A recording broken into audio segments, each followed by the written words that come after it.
Bonjour à tous, j'espère que vous allez bien. Bienvenue sur la chaîne et dans cet nouvel épisode de LNDJ. Ça fait plaisir de vous retrouver. J'avais pris quelques petits jours de break parce que le marché est un peu chiant et j'avais besoin, voilà, j'ai eu la jambe cassée, j'ai eu des petits soucis personnels qui ont fait que voilà, j'avais besoin de faire un petit break qui fait le plus grand bien. Je suis très heureux de vous retrouver en tout cas ce matin dans cette petite vidéo rapide. Point sur les indices, alors attention au calendrier, on aura aujourd'hui deux news importantes, 14h30 les ventes de logements aux États-Unis, 20h les minutes de la fête qui seront publiées. Donc c'est une séance qui peut être propice à quelques prises de bénéfices. En tout cas du côté du DAX, on est quand même toujours à court terme dans une dynamique plutôt haussière. On s'est offert le luxe vendredi de casser le 61,8 qui a déjà été pullbacké. Voilà, il n'y a pas vraiment de signal de retournement à court terme, en daily en tout cas. C'est plutôt haussier, on est au-dessus des moyennes mobiles, c'est plutôt propre.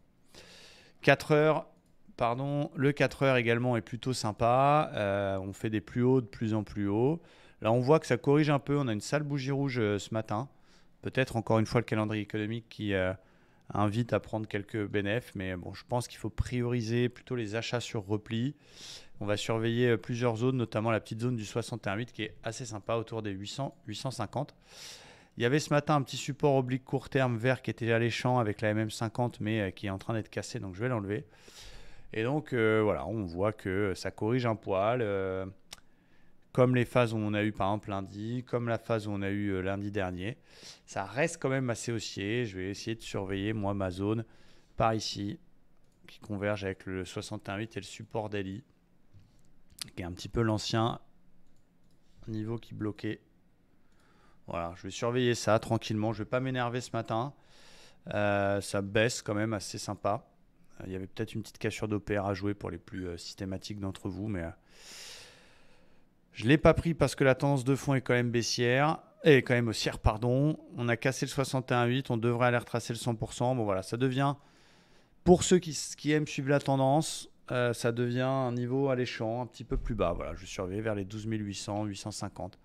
La zone dans laquelle je vous ai mis le rond là, qui m'intéresse pour éventuellement tenter un achat là-dedans si jamais on a un signal. Du côté du Dow Jones, c'est un peu pareil. Il est un peu plus puissant. La tendance haussière, elle est plus propre. On est quand même, attention, assez éloigné des moyennes mobiles et en surachat.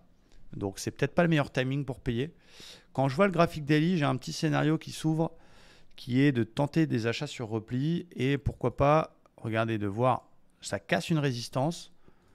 On vient se réappuyer sur la résistance, voire faire un petit excès sur le 61,8 de toute la baisse ici qui n'a pas encore été pullbackée, qui devient une zone d'achat pour essayer d'aller jouer le 100%. Donc j'ai un petit peu ce scénario en tête. Voilà, minute de la fête qui peuvent foutre un petit peu le bazar. En 4 heures, bon, ça reste supra-haussier, ça corrige un peu, mais comme on l'a eu la semaine dernière, comme on l'a eu lundi, ça reste quand même très très très très haussier, très bien orienté. Donc attention aux ventes. Il y avait un petit drapeau ce matin que je surveillais, mais qui est en train d'être cassé par le bas, donc je vais l'enlever. Pour l'instant, les plus hauts et les plus bas majeurs en 1 heure sont quand même de plus en plus hauts. Donc je vais quand même plutôt privilégier les achats. Donc soit si on casse le plus haut, finalement, ça se retourne à l'Open US. On casse l'OPR comme hier. On casse le plus haut et donc du coup, faut continuer à payer cette tendance-là. Soit sur repli, on vient rechercher ou l'oblique cassé ou le 61,8. C'est pour ça que j'ai entouré cette zone. Donc je surveillerai ces deux niveaux, le 61,8 ou l'oblique.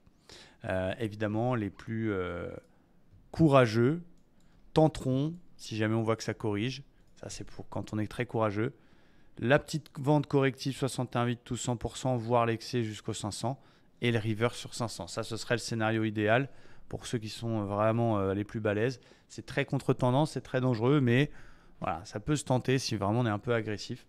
Se dire, ok, admettons, on a un OPR cet après-midi qui est à peu près par ici, ça pète le 68 l'OPR, petite vente corrective, on va chercher le 100%, on protège, si ça passe, on va chercher l'oblique et puis on fait le reverse à l'achat là-dessus. C'est pas complètement débile, même si la tendance de fond est supra-haussière et qu'il y a plusieurs séances où on voit une petite correction le matin et puis finalement une hausse à l'Open US, donc attention aux ventes quand même.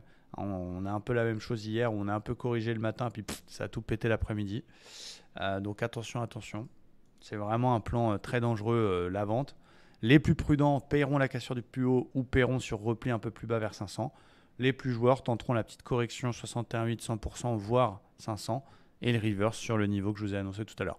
Voilà ce que je peux voir du côté des indices. Donc, tendance haussière, mais attention, peut-être petite consolidation de prudence à la veille, enfin le jour, pardon, de la publication des minutes de la Fed qui peuvent tout changer dans le bien comme dans le mal. Donc, on n'a pas de boule de cristal.